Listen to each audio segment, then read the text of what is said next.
Mangalayatan university का अपना radio station radio Narad 90.4 FM, जन जन की मंगलवाणी।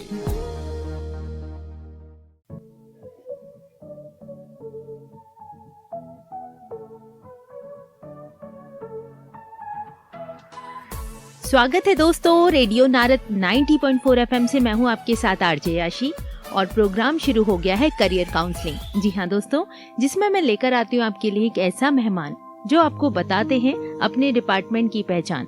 और आज यहाँ अपने डिपार्टमेंट की पहचान बताने के लिए हमारे साथ मौजूद है एक ऐसी शख्सियत जिनको मेडिकल के क्षेत्र में लगभग 15 साल का तजुर्बा है, जिनका एक पेटेंट एपिलेप्सी के विषय पर एज एन ऑथर पब्लिश हो चुका है, 35 से भी ज्यादा सेमिनार और कॉन्फ्रेंसेस अटेंड किए हैं और ग्वालियर, जबलपुर, इंदौर, भोपाल, छत्तीसगढ़ जैसी जगहों पर principal, vice principal, valuator, paper setter और हेड जैसे कई बड़े बड़े पदों को संभाला है। साथ ही साल 2014 में Indian academy of paediatrics award for training of CPR और Gwalior academy of paediatrics award on breast feeding से नवाजा गया है। उनकी स्पेशलिटी भी है पीडियाट्रिक्स में। मैं बात कर रही हूँ वर्तमान में मंगलायतन विश्वविद्यालय के institute of nursing and paramedical science से nursing head professor Gajendra Parashar ji की, जो कि इस वक्त हमारे साथ स्टूडियो में मौजूद हैं। प्रोग्राम को आगे बढ़ाने से पहले मैं उनका स्वागत करना चाहूंगी। प्रोफेसर गजेंद्र जी, आपका बहुत बहुत स्वागत है रेडियो नारद 90.4 FM में। Thank you ma'am, thank you so much. Gajendra sir, कहते हैं डॉक्टर्स भगवान का रूप होते हैं। इंसान जब शारीरिक समस्याओं से जूझ रहा होता है तो ईश्वर के बाद डॉक्टर ही हैं जिन पर वे आंख बंद करके भरोसा कर सकता है। लेकिन मेडिकल क्षेत्र इतना विशाल और विभाजित है कि किस क्षेत्र में अपना करियर चुने, ये व्यक्ति का समझना थोड़ा सा असमंजस में है। ऐसे में मैं आपसे नर्सिंग विभाग की जानकारी लेना चाहूंगी और शुरुआत करते हैं करियर से। नर्सिंग में क्या क्या करियर है और वह किसी छात्र के लिए कितना सिक्योर है? एक्चुअली मैम, जब हम नर्सिंग के बारे में बात कर रहे हैं तो हॉस्पिटल्स में डॉक्टर्स का होना इम्पोर्टेंट है, लेकिन नर्सेस का होना बहुत ज़्यादा ज़रूरी है जी। क्योंकि डॉक्टर्स आते हैं, पेशेंट को ऑब्जर्व करते हैं, प्रिस्क्रिप्शंस देते हैं और चले जाते हैं, लेकिन उसके बाद पेशेंट पूरी तरह से नर्सेस के हवाले होता है। डेफिनेटली जितना बेहतर तरीके से नर्स काम करेंगे उतना ही बेनिफिशियल रहेगा पेशेंट की हेल्थ के लिए। जहाँ तक करियर अपॉर्चुनिटी की बात जो आपने बोली है, तो नर्सिंग में करियर अपॉर्चुनिटी 2 सेक्शंस में हम डिवाइड कर सकते हैं। पहला है एजुकेशन लाइन और दूसरा है क्लिनिकल लाइन। एजुकेशन लाइन पे as a teacher career opportunities ले सकते हो और दूसरा क्लिनिकल लाइन जब आप एज अ नर्स हॉस्पिटल्स में अपनी सर्विसेज प्रोवाइड कर सकते हैं। जहाँ तक सिक्योर होने की बात है, मैं समझता हूँ कि नर्सिंग प्रोफेशन में एक बार एजुकेशन लेने के बाद किसी को अगर काम करने का इंटरेस्ट नहीं है, सिर्फ वही बंदा अपने घर पे बैठ पाएगा। अदरवाइज जिसको थोड़ा सा भी काम करने का इंटरेस्ट है वो खाली हाथ नहीं बैठेगा। गवर्नमेंट सेक्टर में, प्राइवेट सेक्टर में, हॉस्पिटल्स में, कॉलेजेस में, हर जगह नर्सेज के लिए वैकेंसीज अवेलेबल है। इवन फॉरेन में भी बहुत सारे अपॉर्चुनिटीज बच्चों के लिए हैं। स्पेशली इंडियन नर्सेज का डिमांड ऑस्ट्रेलिया में, अमेरिका में, यूके के अंदर, कनाडा के अंदर, गल्फ कंट्रीज में बहुत ज्यादा है। इनके जो सैलरी पैकेजेस होते हैं वो भी काफी हाई होते हैं और इंडियन नर्सेज की डिमांड को एक अलग ही तरीके से वहाँ पे कंसिडर किया जाता है। गजेंद्र सर, किसी भी प्रोफेशन के लिए स्किल्स बहुत इम्पोर्टेंट होती हैं। वहीं हम नर्सिंग विभाग की बात करें तो नर्सिंग के छात्रों में वो कौन कौन सी स्किल्स होनी चाहिए जो उनको एक परफेक्ट नर्स की कैटेगरी में शामिल कर दें? ये काफी अच्छा क्वेश्चन पूछा मैम आपने। नर्सेज की बहुत सारी क्वालिटीज हैं, लेकिन जहाँ तक मैं कंसीडर करता हूँ 2 क्वालिटीज बहुत ज्यादा इम्पोर्टेंटली होनी चाहिए नर्सेज के अंदर। पहली है डिसिप्लिन। पेशेंट की हेल्थ से रिलेटेड मामला है, इसीलिए हर किसी को डिसिप्लिन होना ही चाहिए। और नर्स एक ऐसा पर्सन है जिसके हवाले पेशेंट को 24/7 के लिए छोड़ दिया जाता है, तो उसका डिसिप्लिन होना और ज्यादा जरूरी हो जाता है जी। दूसरी चीज जो है वो है पेशेंस। पेशेंट दर्द में होता है, परेशानी में होता है, वो कैसा भी बोल सकता है, तमीज के दायरे में भी और तमीज के दायरे से बाहर भी बोल सकता है। बिल्कुल। रिकवरी में काफी टाइम भी लग सकता है, कम समय में भी रिकवर हो सकता है। तो नर्सेस को कभी एग्जॉस्ट नहीं होना चाहिए अपने पेशेंट्स के साथ में। ना तो उनकी केयर करते वक्त, ना उनको मेडिकल प्रिस्क्रिप्शन करते वक्त। तो ये दो ज्यादा बड़ी क्वालिटीज हैं। ओके। बाकी एडवाइजर के रूप में भी नर्स काम कर सकते हैं। पेशेंट के क्या मेडिकल लीगल राइट्स हैं उसके बारे में भी बता सकते हैं। क्या गाइडेंस एंड काउंसलिंग है, एडमिट होने के बाद जब वो डिस्चार्ज होकर जाते हैं तो क्या फॉलो अप उनको लेना चाहिए, किस तरह, कब तक, कितना मेडिसिन को कंटिन्यू करना चाहिए, ये सारी चीज़ों के लिए नर्स रिस्पॉन्सिबल होते हैं। ओके। वहीं सर इस क्षेत्र में सैलरी पैकेज की शुरुआत कहाँ से होती है? लगभग हम कितना अंदाजा लगा सकते हैं? जैसे इसमें करियर अपॉर्चुनिटी 2 सेक्टर्स में है, एजुकेशन लाइन में और क्लिनिकल लाइन में जी। अगर हम क्लिनिकल फील्ड में जाते हैं तो डिप्लोमा और ग्रेजुएशन कोर्सेज के बाद सैलरी पैकेज में कोई ज्यादा डिफरेंसेस नहीं आते हैं। ओके। लेकिन जब हम एजुकेशन लाइन में जाते हैं तो थोड़ा सा डिफरेंसेस आता है। डिप्लोमा कोर्सेज के बाद हमें वो एजुकेशन लाइन नहीं मिल पाती है, एटलीस्ट हमें ग्रेजुएट होना पड़ता है, पोस्ट ग्रेजुएट होना पड़ता है। ग्रेजुएशन के बाद अप्रोक्सीमेटली 20-25,000 से हमारी सैलरी स्टार्ट है, लेकिन पीजीज के बाद हमारी सैलरी 40, 45, 60 इसके अप्रोक्स भी जा सकती है। जब हम हायर रैंक्स पे जाते हैं तो हमारी सैलरी 1,150,000 से भी ऊपर पहुंच जाती है। यहाँ तक हम फॉरेन की बात करते हैं तो वहाँ सैलरी का स्टार्टिंग ही 2.5 लाख रुपए पर मंथ से है, जो अलग अलग कंट्रीज में अलग अलग हो सकता है। 2 लाख से लेके 3.5 लाख रुपए तक एन एवरेज फॉरेन कंट्रीज में हमें इसके लिए मिल जाता है। हम क्लिनिकल फील्ड की बात कर रहे हैं। एजुकेशन फील्ड में भी ये सैलरी इंडिया में भी काफी अच्छे हैं, करीब 1 लाख 1.5 लाख तक अपनी हाइक पहुंच सकती है मैक्स टू मैक्स। सर आपने यहाँ 2 स्ट्रीम्स बताई मुझे नर्सिंग डिपार्टमेंट में, पर्टिकुलरली एक एजुकेशन फील्ड में होती है और दूसरा क्लिनिकल में होती है। हाँ जी। आप भी एजुकेशन फील्ड से हैं इस समय, आपका रुझान क्यों नहीं था क्लिनिकल में जाने का, या इंटरेस्ट था आप जा नहीं पाए, या फिर स्टूडेंट के फ्यूचर के लिए कौन सा ज्यादा बेस्ट है, एजुकेशन सेक्टर या फिर क्लिनिकल? सवाल तो अच्छा पूछा आपने।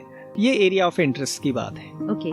पर्टिकुलरली मैं यहाँ पे अपनी बात करूँ तो मुझे हॉस्पिटल सराउंडिंग थोड़ी सी ठीक नहीं लगती है, मेरे को नॉर्मल फील नहीं होता है हॉस्पिटल में, इसलिए मैंने एजुकेशन लाइन को प्रेफर किया। ओके। बाकी डिफरेंसेस किसी में नहीं है, उतना ही अच्छा एजुकेशन लाइन है, उतना ही अच्छा क्लिनिकल लाइन है।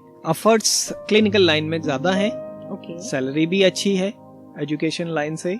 क्लिनिकल लाइन में आपको एक फायदा है कि अगर आपके शरीर के अंदर 24 घंटे काम करने की क्षमता है तो आप अपने शरीर से 24 घंटे काम करवाइए और 24 घंटे की सैलरी लीजिए। इंस्टीट्यूशन लाइन में ये है कि 6 से 8 घंटे जितना भी इंस्टीट्यूशन टाइमिंग होता है आप उतना ही काम कर सकते हैं और उतनी ही सैलरी आपको मिल उसके अकॉर्डिंग ही मिलेगी। हाँ, लेकिन लाइन दोनों ही अच्छी हैं।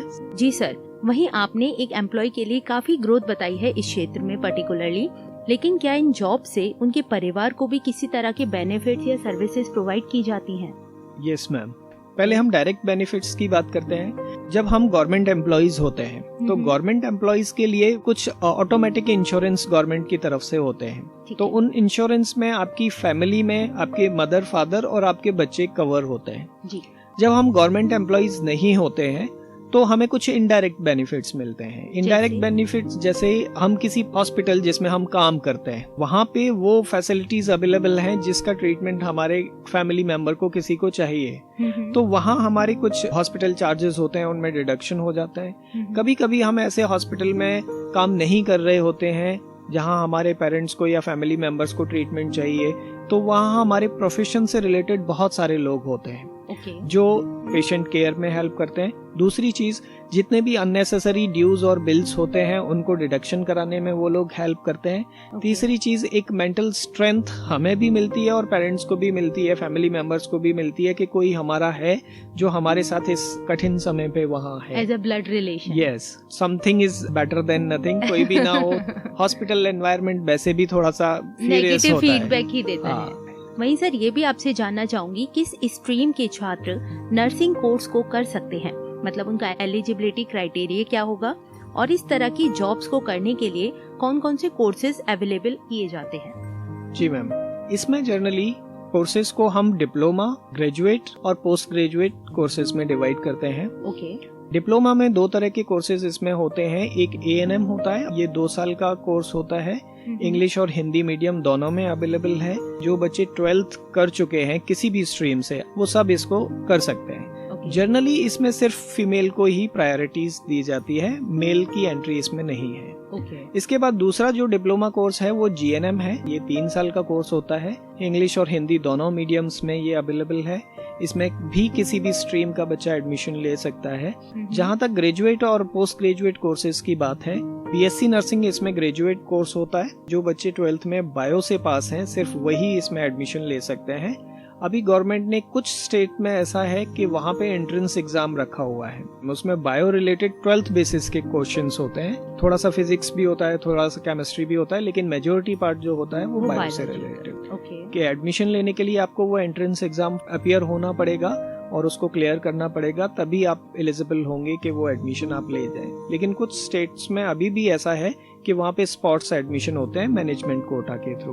उसके बाद इसमें मास्टर्स होता है। उसका एलिजिबिलिटी क्राइटेरिया है कि जिन बच्चों ने BSc नर्सिंग किया हुआ है वो बच्चे MSc में एडमिशन ले सकते हैं अपना 1 साल का एक्सपीरियंस देने के बाद। जिन बच्चों ने जनरल नर्सिंग किया हुआ है उनके लिए एक दूसरा डिग्री कोर्स होता है, पोस्ट बेसिक BSc नर्सिंग। ये सिर्फ 2 साल का कोर्स है। जो बच्चे GNM किए हुए हैं वही ये कोर्स कर सकते हैं।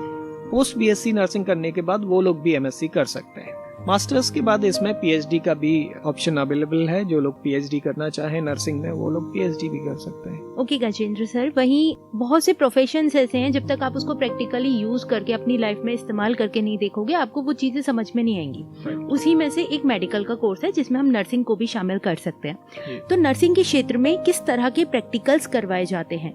एक्चुअली मैम, नर्सिंग एक theory and practical based course है, जहाँ जितना पार्ट थ्योरी प्ले करता है उससे कहीं ज्यादा पार्ट प्रैक्टिकल प्ले करता है। क्योंकि जब तक प्रैक्टिकली बच्चे को अवेयरनेस और नॉलेज नहीं है, प्रैक्टिस नहीं है क्लिनिकल फील्ड के बारे में, तब तक उसका नर्सिंग करना ना करना दोनों ही बराबर है। है ना।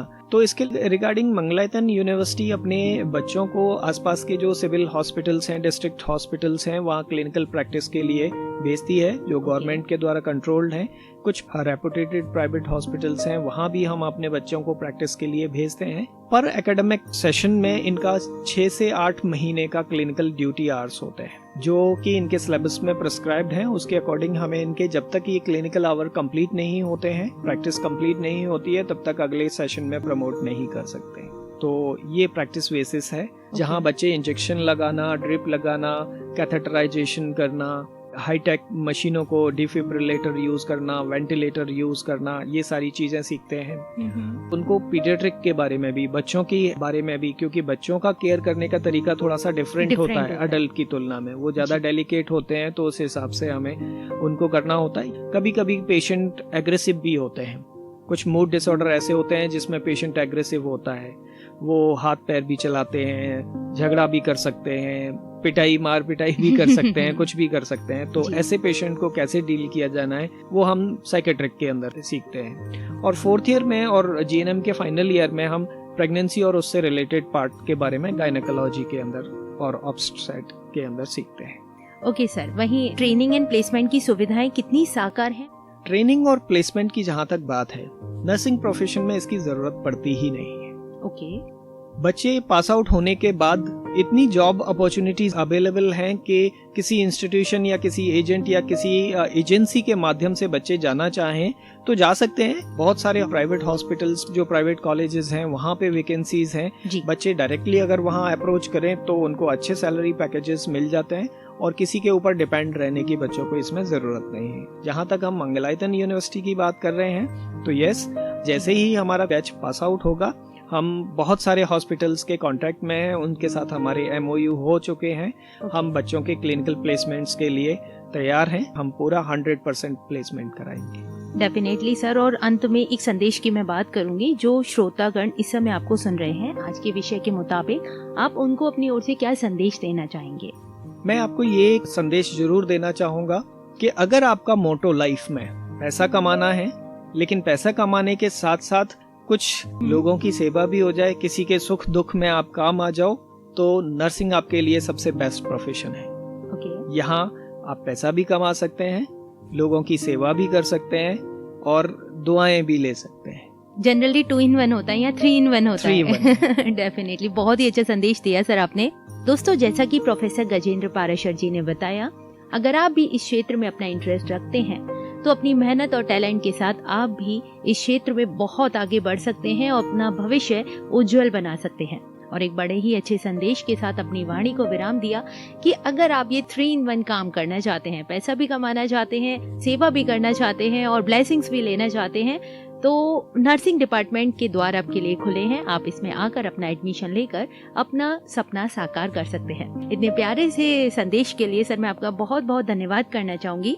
न सिर्फ आप रेडियो नारद से जुड़े, बल्कि मुझे और मेरे श्रोताओं को नर्सिंग करियर अपॉर्चुनिटीज के विषय पर ढेर सारी जानकारी दी। आपका बहुत बहुत धन्यवाद। Thank you so much ma'am. इसी के साथ दोस्तों अब मैं लेती हूँ आपसे विदा। फिर लेकर आऊंगी आपके लिए एक नया खास मेहमान जो आपको बताएंगे अपने डिपार्टमेंट की पहचान। तब तक के लिए मुझे यानी आरजे याशी को दें इजाजत। रेडियो नारद 90.4 FM, जन जन की मंगलवाणी।